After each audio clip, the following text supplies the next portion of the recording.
पुण्यातील भारती विद्यापीठ परिसरातून एक धक्कादायक घटना समोर आली आहे। वेश्या व्यवसाय करणाऱ्या एका महिलेला दगडाच्या खाणीत ढकलून तिची निर्घृण हत्या केल्याचं समोर आलंय। या घटनेमुळे परिसरात मोठी खळबळ उडाली आहे। पोलिसांनी 6 आरोपी निष्पन्न केले असून यापैकी दोघांना ताब्यात घेतलंय।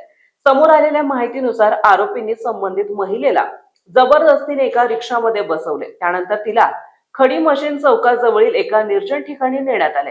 तिथे त्यांच्यात जोरदार वाद झाले। या वादामुळे संतप्त झालेल्या आरोपींनी महिलेला काठीने मारहाण केली। त्यानंतर एका आरोपीने तिला दगडाच्या खाणीत वरून ढकलून दिले। यात महिलेचा मृत्यू झाला असावा अशी शक्यता व्यक्त केली जाते।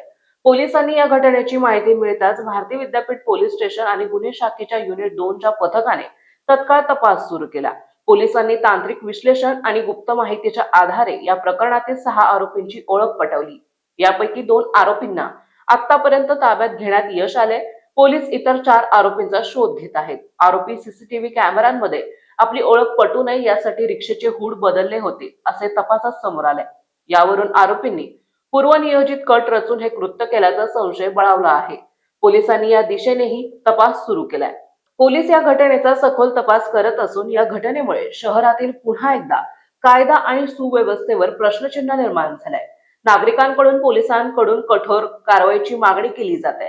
पोलीस या प्रकरणाचा गांभीर्याने तपास करत असून पीडित महिलेला न्याय मिळवून देण्यासाठी कटिबद्ध आहेत।